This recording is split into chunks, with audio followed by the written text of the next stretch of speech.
At Thanksgiving dinner, Mom said only your brother deserves my house. Then the waiter handed me a piece of paper she never wanted to share. The wine glass slipped from my hand and shattered on the hardwood floor, just as Mom said it. Only your brother deserves my house. Silence devoured the room. Forks froze mid-air.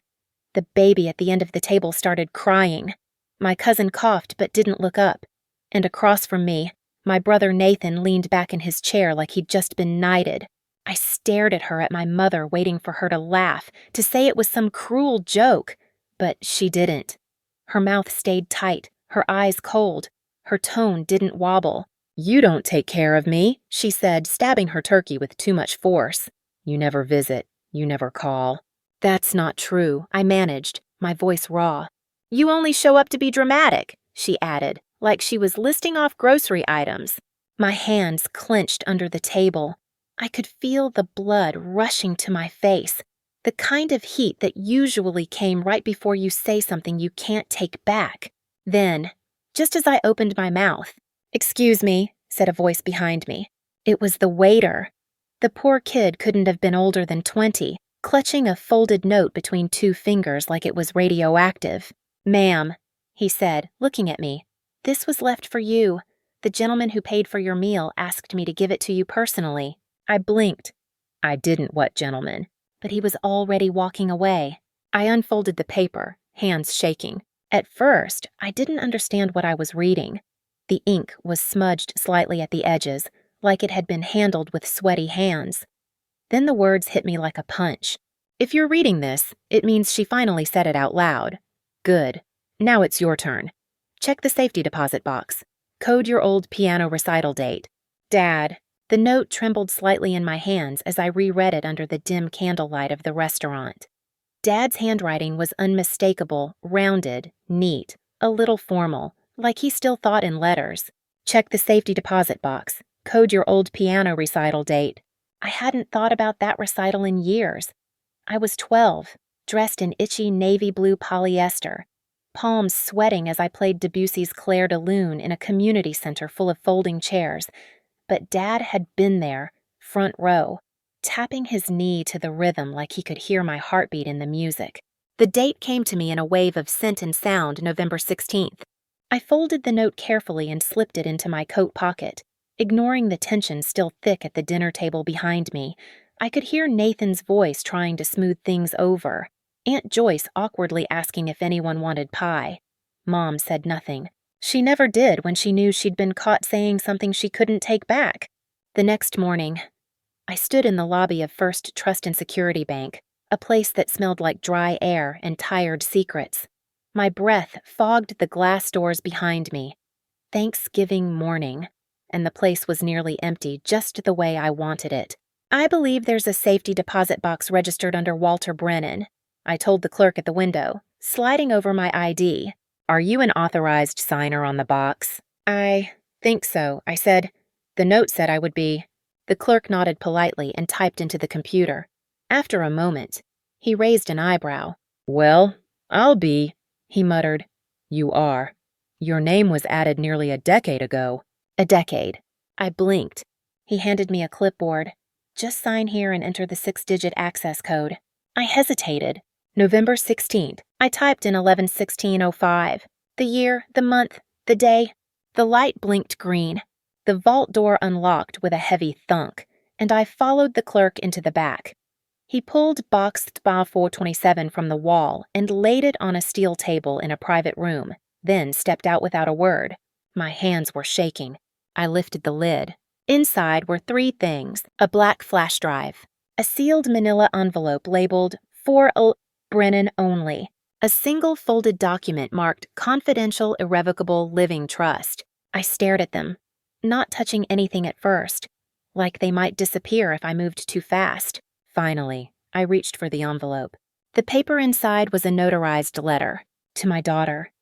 "If you're reading this, it means your mother has said something that finally forced you to look deeper. I didn't know when it would happen. I just knew it would. You and I both know she's never forgiven you for walking away. And I won't pretend I handled it perfectly, but I saw what you carried in silence. I watched you show up, again and again, even when she acted like you were an obligation, not a gift. That's why I did what I did. The house at 114 Park Lane legally belongs to you. It has for 2 years. I stopped reading. I gripped the edge of the table, heart hammering. I transferred ownership when I saw how she was rewriting things, excluding you from discussions, cutting you out of plans, pretending Nathan was the only one who mattered. I couldn't change her, but I could protect you. You just had to know where to look. The documents are in this box. The final deed is registered and notarized. If she tries to contest it, show them the transfer date. You'll find the supporting documents on the flash drive. I'm sorry it had to be this way, but you've always been the one who faced the hard things head on. I trust you'll know what to do next. Dad, I sat down, hard. The weight of everything hit me at once. Thanksgiving dinner, her words, the waiter's delivery. This truth tucked away like a backup plan he knew I'd need. The house was already mine. Not promised. Not potential. Mine. When I got back to the car, the box locked in the trunk. I stared out the windshield for a long time. People were walking down the sidewalks in coats and hats, laughing, carrying pie tins, arms linked. I didn't feel angry. I felt electric, like the truth had finally picked me.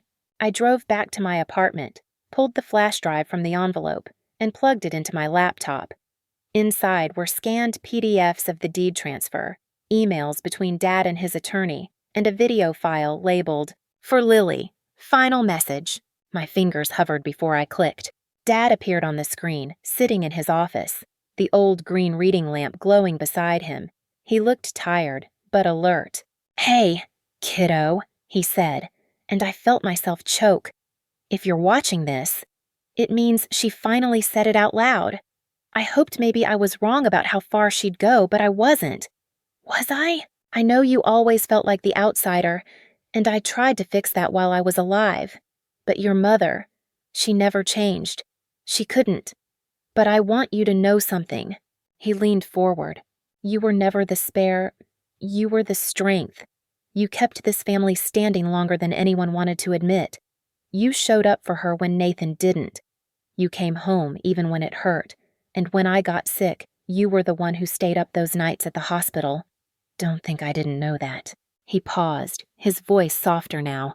This house was where I built everything, and I want you to have it. Not as some apology, but as a beginning. He smiled sad, proud. Now go. Be better than all of us. Start clean. Build something real, and don't let her take another thing from you.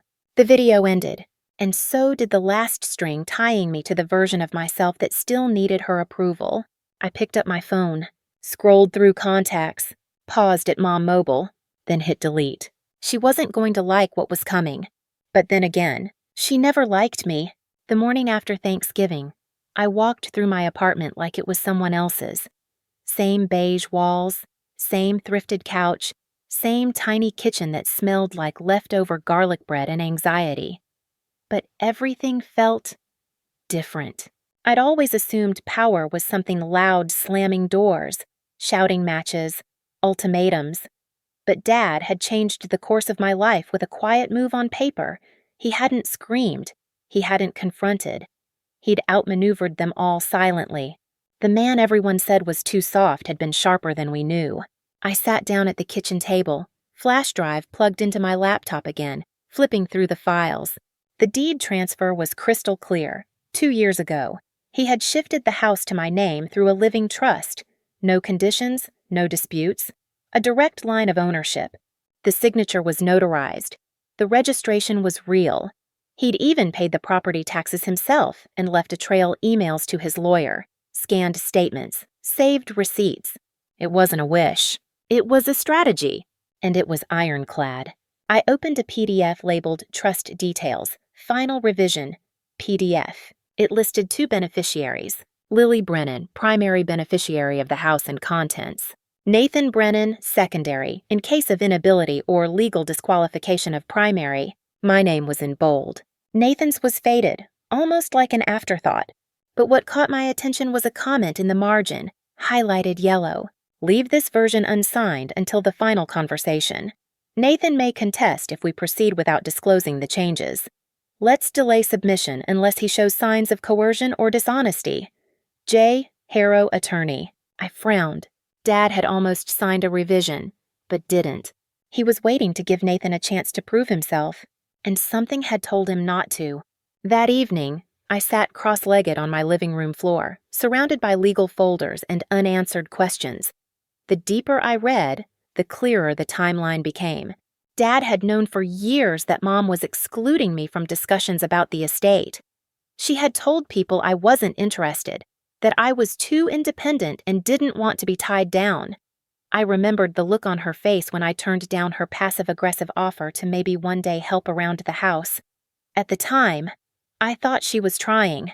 Now, I realized she was trying to corner me into looking like I didn't care, and Dad had seen it. One file on the drive was a scan of a handwritten journal entry from him dated the year before his death. Karen is pushing Nathan harder. Keeps saying he's the only one who truly cares. It's not true. He doesn't visit more than Lily. He just flatters more. I worry that if I go first, she'll erase Lily from everything. I need to act. He had underlined the last sentence twice. I closed the laptop and let the silence sink in. Dad wasn't just worried about favoritism. He was afraid I'd be erased, and he was right. Later that week, I drove back to the Willow Street house. Not to talk to Mom, not yet, but to see the home I technically owned. It was just as I remembered it: white porch rails, blue shutters, the smell of dried leaves and pine mulch. I didn't knock.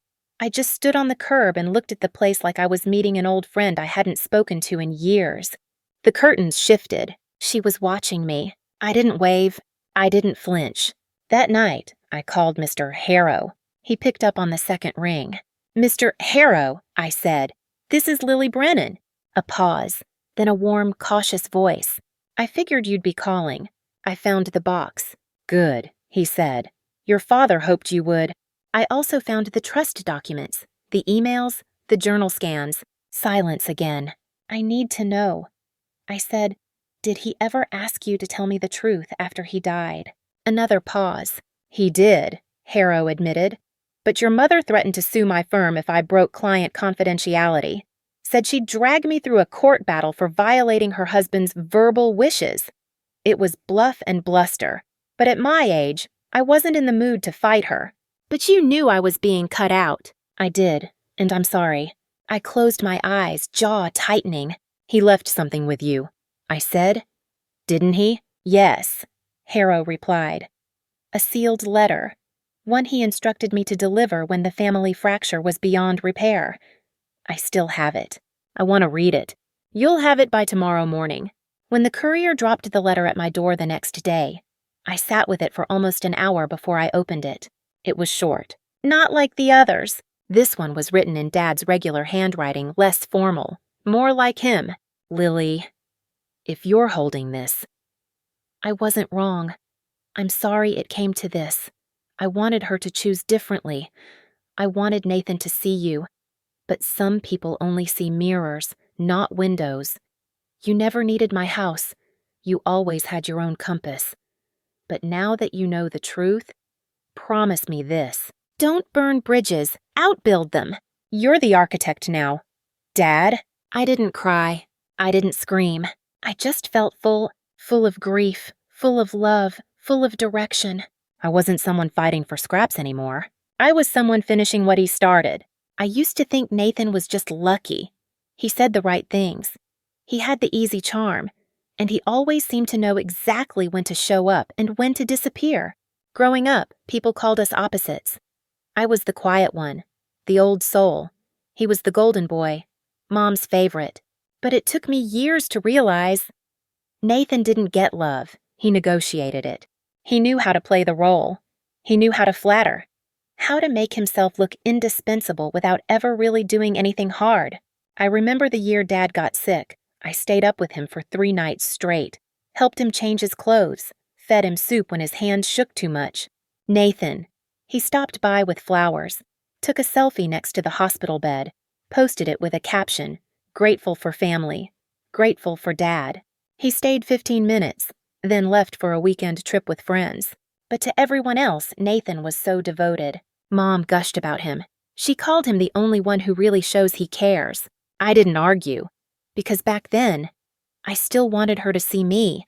When Dad died, Nathan gave a beautiful speech, cried on cue, even quoted something from their camping trips, something I knew he pulled from a journal entry he'd never read. People hugged him after. Mom said, "That's my boy." She didn't look at me. Now, sitting in my apartment with Dad's trust documents in one hand and Nathan's name scratched in as a backup, I saw it clearly. Nathan had always been Plan B, a shadow in every document, a placeholder in case I never came looking. But I had come looking, and Dad had planned for that too. I checked the timestamps on Dad's emails with his attorney. There was one from 8 months before his death, subject line about Nathan concerns. The email read, "James, I'm starting to believe Nathan isn't being honest with me. He keeps asking if the house is part of the main will. I never told him it wasn't, but he seems too interested. He's also visiting Karen more lately. If anything happens to me soon, make sure the trust is locked. I don't want Lily's share questioned. W." That was dated 2 weeks before Nathan suddenly flew back home for quality time, 2 weeks before he began parading around the house as Mom's right hand, and I remembered something else. The last time I saw Nathan before Dad's funeral, he said this. "Mom's been thinking about simplifying things. You've got your apartment, your life. The house just makes more sense going to someone who'll stay close." I thought it was just his usual patronizing tone. Now, I knew better. I picked up my phone and scrolled to Nathan's contact. I should have called. I should have yelled, but I didn't. Instead, I texted him just 6 words. "We need to talk, in person." His reply came 3 minutes later. "Okay, when?" I didn't hesitate. "Sunday, Willow Street, noon." That night, I barely slept. I walked around my apartment, pacing, rereading Dad's letter, the trust documents, the email thread, over and over. There was one detail I couldn't shake. The trust listed Nathan as a secondary beneficiary, but Dad never signed the updated version that would have removed him entirely. Why? What was he waiting for? Sunday came fast. Nathan pulled up at 11:58 a.m., still in his luxury SUV, still wearing that perfect watch, still playing the part. I opened the front door and let him in. No hug, no smile, just silence. He looked around the living room, brows raised. "You've been here?" I nodded. "I own the place." He scoffed. "Mom said that wasn't finalized."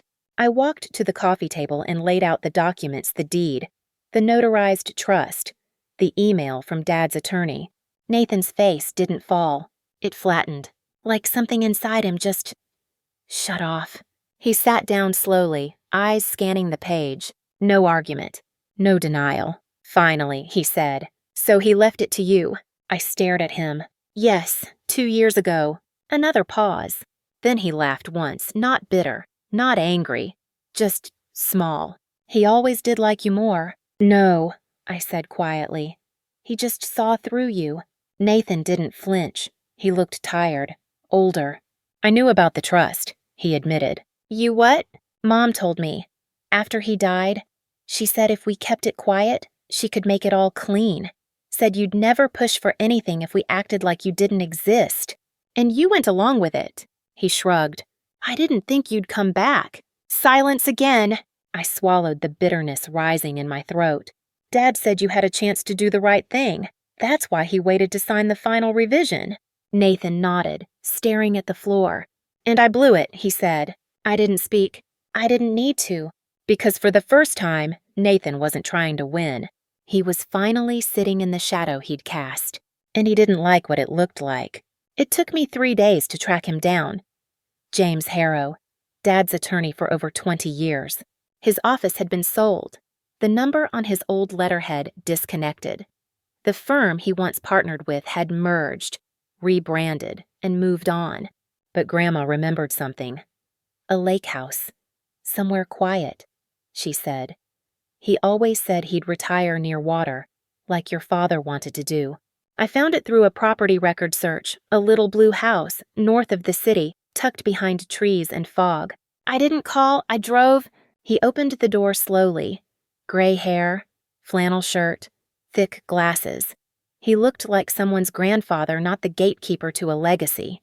Mr. Harrow, I asked. He studied me for a long moment, then nodded. You look like him. Inside, the house smelled like firewood and forgotten deadlines. Stacks of books lined the walls. A typewriter sat in the corner. I sat on the couch while he poured tea. When he returned, he didn't ask why I was there. He just said, "Your father knew this moment was coming. Why didn't you tell me I asked?" He sighed. "Because she threatened me. My mother." He nodded. "Said if I interfered with the family arrangement, she'd file suit. She claimed Walter was confused, unstable, said I was manipulating him." Was he unstable? He was dying, not delusional. He set the tea on the table. "Walter left me one final job, to give you something. Only when the time was right." He stood and walked into the next room. When he returned, he held a thin, sealed envelope. "This is it." The front read, "To Lily when the truth finally breaks." My hands shook as I took it. I didn't open it. Not yet. "Did he trust me?" I asked suddenly. Harrow sat back in his chair. "He trusted you more than anyone. That's why he didn't finish cutting your brother out.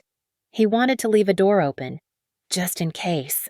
But Nathan knew. I know. Walter knew too. That's why he made me hold on to the final letter." I nodded slowly. "What would have happened if I never found the box?" Harrow answered quietly.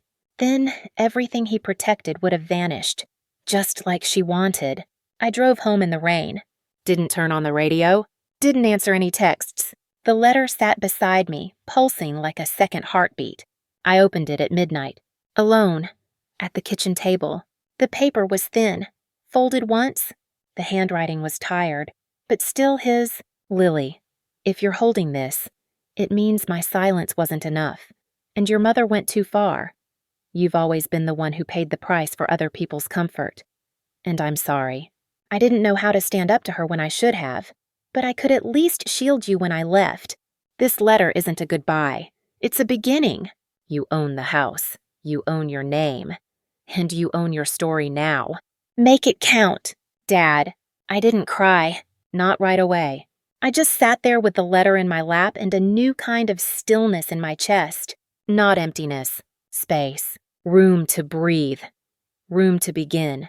Room to finally be more than a shadow in someone else's story.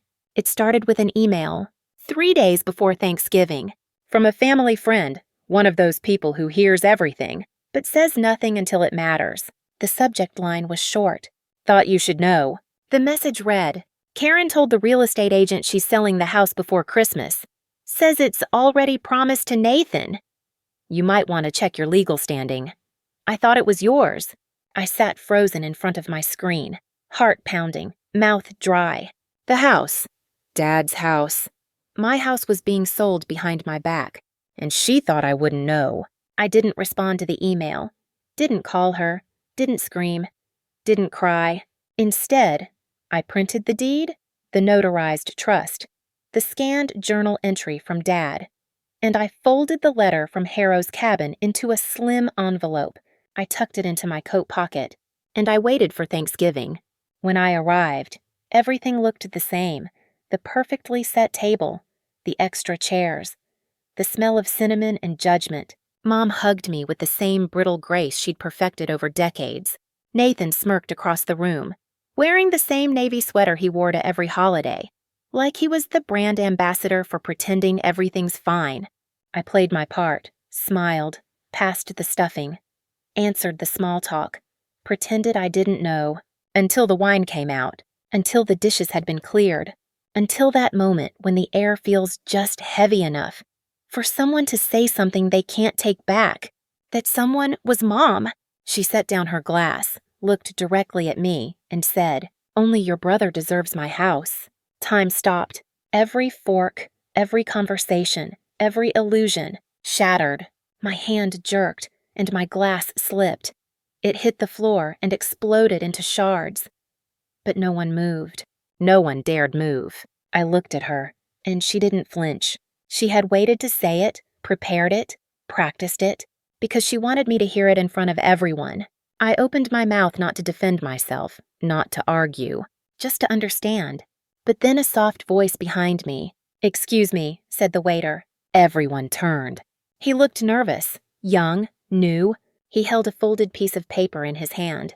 "Ma'am," he said, addressing me, "a gentleman asked me to give this to you. He paid for your meal, said it was important." I took it with shaking fingers, unfolded it slowly, read the words once, then again. It was from Dad. If you're reading this, it means she finally said it out loud. "Good. Now it's your turn. Check the safety deposit box. Code your old piano recital date." I stood up, chair scraping back, still holding the note. I looked at her mom, and this time, I wasn't waiting for recognition, or respect, or anything. I simply said, "You made your choice," and I walked out. Outside, the night air was sharp, crisp, alive. For the first time in years, I felt powerful. Not because I had evidence, or paperwork, or even the house, but because she had revealed herself. And I no longer had to explain why I left. Some truths are shouted, others are whispered behind closed doors, but the most dangerous ones are handed to you quietly, on a folded piece of paper. I didn't call her. Not after the dinner, not after the note, not after the silence that followed like nothing had happened. I waited. I wanted her to sit in it, to wonder what I knew, to feel the walls inch closer. And when I finally did show up, I brought the papers with me. The house looked exactly the same. White porch, trimmed hedges, a wreath on the door like we were living in a catalog. I knocked once. Nathan opened it. His face said everything. "You're here," he said. "She home. She's in the kitchen." I stepped past him. Didn't smile, didn't pause. She turned when I entered. Arms crossed, jaw locked. "I was wondering when you'd come by," she said. "You don't have to wonder anymore." I laid the folder on the counter. She didn't touch it. "What is this?" she asked. "The trust," I said. "The deed transfer, the letter, the video, the email from Harrow, the final letter Dad left for me." She stared. "This isn't. It's real. I cut in, and it's over." Nathan stood near the doorway, silent, watching. I turned to him. "You knew, didn't you?" He looked away, didn't answer. That was answer enough. She stepped forward. "You think this gives you power over me?" "No," I said. "It gives me freedom from you." Her voice rose. "That house was supposed to stay in the family." "I am family," I said. "You don't act like it." Because I stopped begging to be treated like it. She reached for the folder, thumbed through the documents, saw the notarized trust, the signature, the date. Then the final blow, Dad's handwritten letter. She read it, and her face changed. Not rage, not denial. Recognition. The moment she realized she hadn't just lost the house. She'd lost the story she'd been spinning for years. "So what now?" she asked. "Now," I said. "Now I live in the house Dad gave me." "And what about us?" "There is no us anymore," I said. "There's only what you tried to erase, and what I chose to reclaim." Nathan stepped forward. His voice was quiet. "Do you really mean that?" I turned to him. "You let her cut me out like I was nothing." "It wasn't that simple." "Yes, it was. And you made your choice." I picked up the folder. "You don't have to agree with Dad's decision," I said, "but you will respect it." And then I walked out the front door. Outside, the wind had picked up. Leaves skittered across the driveway. The house stood behind me, same walls, same paint, same roof, but no longer hers, no longer something she could hold over me, twist in her favor, use as leverage. It was mine now. Not because of blood, not because of forgiveness, but because someone had seen me and written me in. The keys felt heavier than I remembered. Not in my hand, but in what they meant. I stood at the front door of the Willow Street house, the same door I had walked through hundreds of times. But this time I didn't knock. I unlocked it. The hinges creaked softly. The scent of old pine cleaner lingered. The couch was still there. So was the chipped coffee table. And the piano? The one Dad saved for. The one I played at 12, nervously, fingers trembling.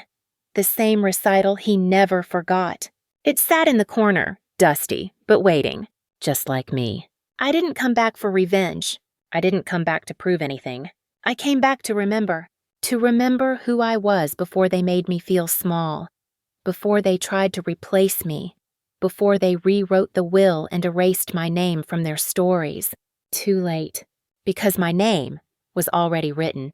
On the trust, on the documents, on the title, on the deed. The first thing I unpacked, Dad's letter. I placed it on the mantel. Next to it, a picture. The two of us, me on the piano bench, him beside me, smiling. No audience, no spotlight, just the two of us, in rhythm. I repainted the living room. I didn't touch the furniture. I invited people over not to impress, but to belong. Friends, chosen family, people who'd seen me rise. We sat on that old couch, passed plates across the same kitchen counter she once guarded like a vault, and no one asked who deserved to be there, because we already knew. I didn't hold a grudge. I held the deed. That was enough. Some inheritances are money. Some are names. Some are legacies written in quiet, strategic moves signed in silence, and sealed with love. Dad gave me all three, but the most important thing he left behind was permission. Permission to stop begging, to stop explaining, to stop proving, and simply live. I wasn't written out. I was written in, and I came home to it. Some stories don't end in courtroom battles or shouted apologies. They end in quiet clarity. The lesson here is not just about inheritance or legality. It's about the invisible labor of being the one who always shows up, even when no one claps. Sometimes, love doesn't come from those who raise us. It comes from those who recognize us. And when truth is buried long enough, it doesn't disappear, it sharpens. In a world where worth is too often defined by favoritism or performance, this story reminds us your value is not up for negotiation, and your voice was never meant to be silenced. Reclaim it, and if no one ever hands you a seat at the table, build your own. Thank you for listening to this story. Your time and attention mean more than you know. If this journey resonated with you, if it reminded you of something you've lived through or helped you feel a little less alone, please consider subscribing to the channel. We share real, emotional stories like this every week, stories about truth, healing, and the quiet strength it takes to reclaim your voice. Don't forget to like the video, share it with someone who needs to hear it, and drop a comment below to let us know your thoughts. Your feedback helps us grow, and your voice is always welcome here.